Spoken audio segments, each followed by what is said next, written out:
Hey, good morning, and welcome to the inaugural edition of Trendsday Wednesday. This is a show dedicated to trends that are happening with commercial real estate advisors, small business advisors. And today I'm joined by my good pal and friend. His name is Allan Siposs. His company is Keystone Capital Markets. And Allan, how's it going this morning? Doing great, Alan. How are you? Never better, my friend, never better. Enjoyed a nice weekend. So here we are with a new work week ahead. Yep. Hey, before we get too deeply into the trends portion of this, I'd like you to just maybe provide a brief introduction and maybe let our viewers and listeners know what it is you do for a living.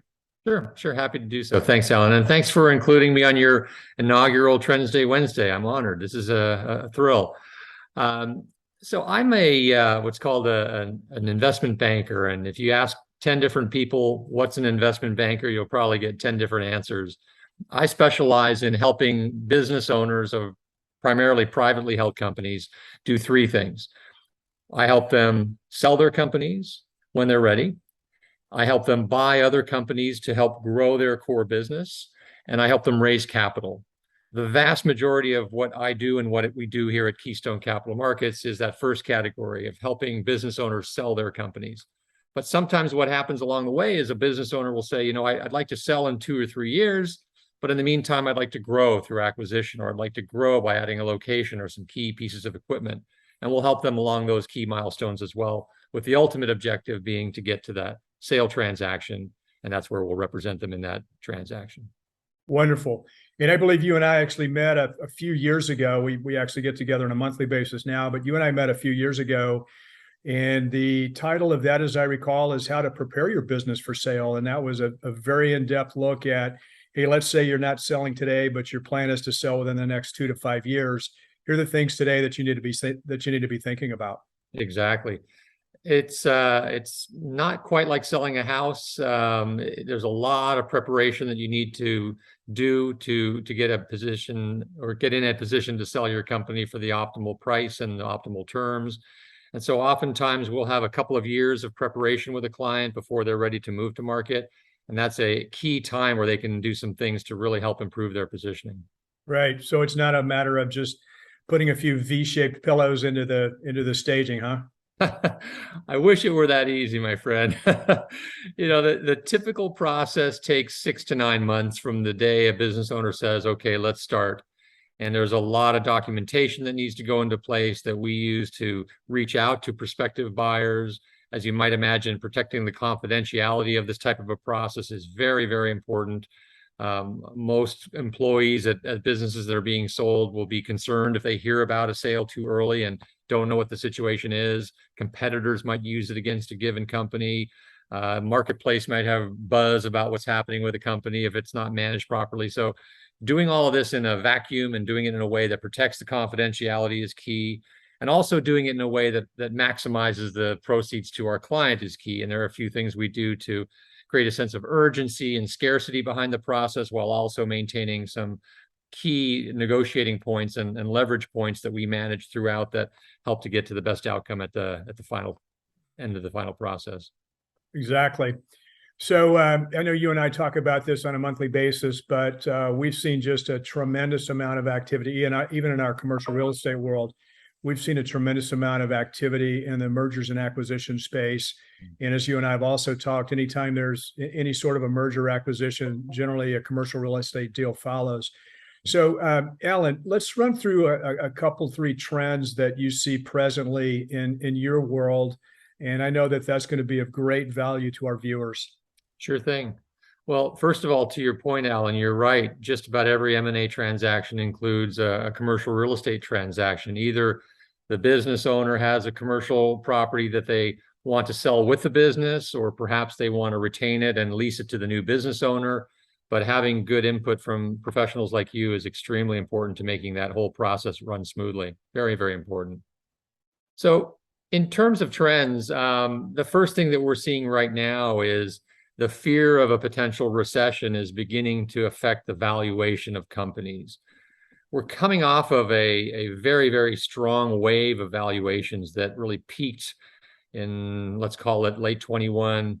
And it was driven largely by what was happening with the pandemic, pent-up demand with capital on the sidelines, and generally those companies that were performing very well. And so they were generating more profitability, generating more interest as a result of that. As is the case with most businesses and most transactions of this type, everything operates in a cycle. So there are periods where we'll see a lot of activity and strong valuations, and there are periods where there might be a trough and we see lower valuations and less activity. So it's normal to see this ebb and flow of activity, and similarly ebb and flow of valuations. So in that peak period that I just talked about, let's call it the middle to late part of 21, we saw fantastically high valuations for certain types of companies. SaaS software companies, service as a software companies, were very, very strongly valued. A lot of medical companies and biotech companies were also very strongly valued. And a lot of that valuation at those times was based on the anticipation of those companies doing very well. So as the economy potentially softens, the outlook for those companies begins to perhaps get a little bit less clear and a little less rosy. And so buyers say, gosh, if this is going to come to pass, if we're going to see a softening in the economy, a softening in the performance of these businesses, we're willing to pay a little bit less. And we see the reduction in value most significantly, as you might expect, in those businesses where we had very, very high values a couple of years ago. And so more bread and butter manufacturing distribution types of businesses, we haven't seen as much of a reduction in value, but those very high flyers like the SaaS businesses, the biotech and technology businesses that were very high, we're starting to see a little bit of a downward trend there. So that's the first trend. We're seeing that the potential recession, fears of that potential recession are beginning to affect valuation. So Allan, let me stop you. I know that in our investment world, obviously, we can get involved helping an investor acquire property, dispose of property. We saw a pretty tectonic shift about the same period of time that you mentioned. And much like a business, real estate is valued based upon a capitalization of existing rents. And obviously, there's a forward look at those rents and a rear view look at those rents. And now that the forward view is maybe not as robust as it was, and we've also seen a movement in those cap rates. And as those increase, obviously the values decline. Are you saying that you've already started to see a declination of value based upon recessionary fears? Yes, that in a short bullet point, that's really what we're starting to see. Because of the anticipation of lower profitability in some of these businesses, buyers are less motivated to pay a top price for those companies. And have you seen multiples decline as well? Yeah, so great point. So multiples are one way of translating the value of the company into a metric. So for example, if a company, I'll just pick an easy number. If a company sells for $10 million and it has earnings of $2 million, the implied multiple would be 5 times, of course. So yes, as values are coming down, it's a translation to the multiples, which are also coming down. Yes. Right. So a function of maybe not as rosy a forward look on profitability as well as a decrease in multiples. Exactly. Exactly. Right. And what's interesting is sometimes the valuation multiple will be on a backward looking basis, and sometimes it'll be on a projected basis. If you're coming off of a year with good performance, so let's assume a given business had strong performance in 21, and perhaps it's got flat performance or perhaps slightly down performance in 22. If you're valuing off of a 21 multiple, but your performance is down in 22, the reduction in valuation multiple will be pretty significant because the denominator in that calculation is still quite high, whereas valuation is coming down. Contrast that with if you're valuing off of a year-to-date performance or what's happening in your projections for 22, maybe the multiple doesn't come down quite as significantly because the earnings associated with that valuation are also down a bit, if you follow. So it depends on how you look at it. I'll tell you, valuation multiples are a very, very important part of what I do, but they're also the bane of every investment banker's existence, because taken in a vacuum and just discussed over cocktails at a dinner party, multiples can be very misleading, whereas to really understand their implication and how they're used in scenarios like this requires a bit more context. So sorry for the long-winded answer, but yes, multiples are also down. No, I appreciate that context. And, we have a similar phraseology in our world called a cap rate, and everyone, it's sort of a buzzword. So everyone knows cap rates and, oh yeah, I bought it at a 6 cap, right? I bought it at a 10 cap. It just, that's just probably one of 10 metrics that really tell the tale as to what a piece of property is worth. And I'm sure in your world it would be the same. Yes. So recessionary fears, trend number one. What do we got for trend number two? Well, this is a dovetail with the recessionary fears. So lenders are starting to push back on the availability of leverage. And obviously with interest rates going up, the cost of that debt is also increasing. So this is translating in a couple of ways. If a buyer of a business is going to use its own equity as well as borrow money to make that transaction happen, when they go out into the marketplace, they're going to find that the cost of that borrowed money is going to be more. That's the first thing. And then number two, they'll find that the availability of that borrowed money is less. And so again, back to the concept of multiples, oftentimes lenders will look at a deal similar to how you value a deal based on a multiple of EBITDA, for example, EBITDA being earnings before interest, taxes, depreciation, and amortization. So a lender a couple of years ago may have said, okay, we're willing to loan, let's say 3 times the company's EBITDA. So I'll go back to my earlier example. If a company sold for $10 million with $2 million of EBITDA, 3 turns of that $2 million in EBITDA would be $6 million of debt in that example. Well, if that company is in the, let's say, the building materials space or another space that might be getting some headwinds in today's market, that lender may say, you know what, I'm not comfortable lending 3 turns of EBITDA anymore. I'm only comfortable lending 2 turns, for example. And so if I'm the buyer of that hypothetical $10 million company, suddenly the amount of equity that I need to write out of my personal savings, if you will, has gone up. In the first example, if I can borrow 6, I'm writing a check of my own money for 4. There's my $10 million transaction.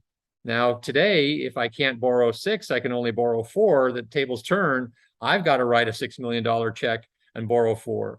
So the return on my equity, which is such an important measure for many investors, becomes a little bit lower if I can't borrow quite so much debt. So it's having a correlating impact on valuation, as I mentioned a moment ago. But the real headline here is we're likely not going to see a loosening of availability of debt or a reduction in rates for quite some time. So this is the new normal, if you will, in terms of financing deals in this environment. So in addition to an increase in rates and a lessening of availability, have there been industries that have just been blacklisted as a result of this? You mentioned building materials a second ago. Have there been industries that banks just say, hey, we're not interested in at any sort of multiple? Thank goodness not yet. The building materials segment has been very spotty. You know, it's interesting, depending on what segment of that economy you're in, things may be doing okay or not so okay. What kind of products you're selling, who your consumer is, et cetera. For example, we have a client that sells to the multifamily developers, and those businesses are still doing quite well, as contrasted with perhaps another business who might sell into the retail segment, where folks are not maybe doing as many large projects, not as much DIY as we saw at the beginning of the pandemic, for example. So it really depends on the segment, but thankfully, I'm not aware of any particular industries that are completely blacklisted, but there certainly are a handful that the lenders are being much more careful in. Right. So we got recessionary fears. We've got banks pulling back and raising rates. What's the third trend that you're seeing these days, Allan? Interestingly, the face of this uncertainty seems to be driving more business owners to consider a transaction. So if I was a business owner, maybe I'm a baby boomer who thought about selling in 5 years. I see the seas ahead that are maybe a little less calm than they were a couple of years ago, and I say, you know what? I don't want to go through another storm. So they're coming to the table now and saying, let's go to market. Let's sell the company now, rather than potentially go through what might be a tough couple of years and then sell in 25 or 26. So interestingly, we are getting a lot of inquiries from potential business owners that want to sell their companies. And that's good for activity, and just interesting to see the psychology behind that in play. Right. So in a sense, it's I don't want to call it a rush to the exit, but in a sense, it is a rush to the exits. Is we may look a year from now and things are a heck of a lot worse than they are today. So why not take advantage of what we know today? Exactly. I think go ahead. I was going to say, I think, you know, this really started with the Great Recession back in 2008, where people who had businesses that had been around for a very long time started to see some real pressures on their earnings. Then in the early stages of the pandemic, and certainly in some verticals, obviously retail and restaurants being two, we saw some very heavy headwinds. I think business owners that may have weathered the recession and then the early days of the pandemic are just saying, gosh, not round three, get me out before I may have to face another recession that might be deep and long. I don't want to risk it. Even if it is shallow and short, don't want to risk it. Right. And so I would suppose that if one of these business owners calls or you're referred to them and you have your initial consultation, I presume that you have to make sure that they understand trend one and trend two, correct? Absolutely. Another thing that is a challenge for investment bankers such as myself is what we call the country club chatter, where a business owner might meet another business owner at the club and talk about the fact that they just sold their business, and the one who just sold will boast about the value that they got, and the other person will say, gosh, think to themselves, I'm worth at least as much as they are, so I got to be able to sell my company for more than that. And suddenly there's an expectation that's set that may or may not be realistic. So one of the things we do early on is have a very candid conversation with our clients to talk about where value is, where we think the marketplace will respond, so that they can set their expectations realistically. When we take a company to market, we don't list an asking price because we don't want to put an artificial ceiling on offers that might come in. And so in that way, it might be a little bit different than the commercial real estate space.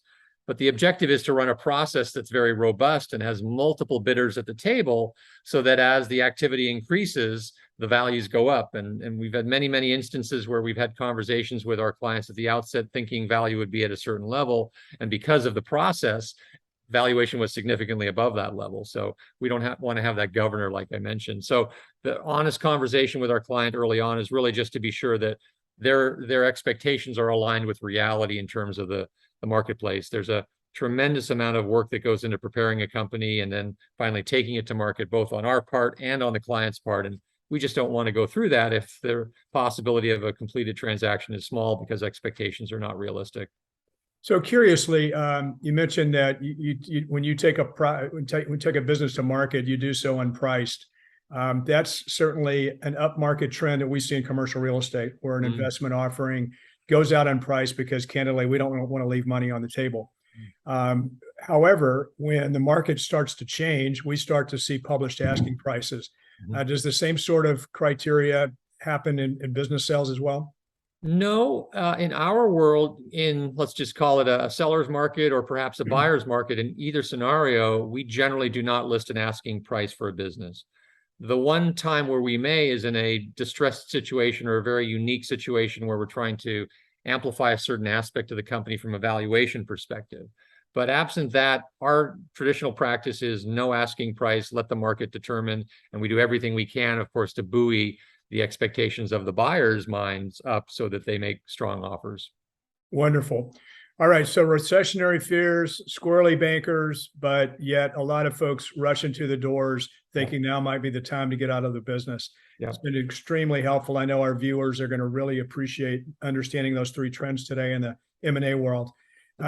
What do you see in the next 6 months, Allan? I'm an optimist by nature. And so I'm not one who anticipates recession or is a doomsdayer, if you will. But I do think there's a pretty good likelihood that we'll have a recession in the next 6 months. This is not headline news, obviously. I think many people may share that same opinion. I hope I'm wrong, candidly, but I think that the writing may be on the wall, as they say. My personal opinion is that it will hopefully be a fairly shallow recession and fairly short. But that, regardless of whether it's shallow or short or long and deep, that will have an impact on M&A activity. So my 6-month prediction is that we're going to start to see a little bit of a slowdown in M&A activity. And that's going to be the reaction to whether it's mild or moderate, whatever recession we may have. And slowdown in activity, and we just talked about folks believing that now is the time to transact because things are going to be a heck of a lot different 6 months than they are today. Does that stem from owners just simply saying, I understand the conditions of the market, but the prices are below my expectation, I'll just hold out for the next wave? Or is it a combination of all the three trends that we talked about? I think it's the combination of the trends we talked about. I think that business owners are saying, I may not get optimal price, but I'll get a good price. and I don't want to wait and go through the stress and hassle of what might be a difficult time for my business. I'd rather get a price at 80 or 90% of where I may have been able to be in 21, for example, versus have to go through this dip and all of the heartache associated with it, and then sell in 25, hypothetically, at 80 or 90% of where I could have been. I'd much rather do it sooner rather than later. I was talking to a residential real estate friend of mine, and their activities, you can appreciate, is dramatically down from where it was a year ago, or even frankly 6 months ago. And I said, so how do you counsel buyers these days? And he says, well, we've still had a huge increase in what a house is worth today versus what it was worth maybe when they acquired it. And so our counsel is, look, you're still getting 100% profit. Maybe you're not getting 125% profit, but you're still getting 100% profit. Isn't that better than the alternative? And so that's probably similar in counseling a business owner. I agree. Yeah. Well, very good. Well, Allan, this has been fantastic. Maybe tell our viewers where they can reach you if they have a need and would like to sit down with you and understand more about what their company's worth and maybe the path forward. Sure. Appreciate that. My company is Keystone Capital Markets. Our website is www.keystone-cap.com. You can reach me via that website. My contact information is there, and would welcome an opportunity to chat with any business owners that just want to get a sense for where the market may be, where their company value may be, and what general conditions look like. Wonderful. Allan, it's been a ton of fun. Yeah, pleasure. Thank you again for including me in your program. Our pleasure as well.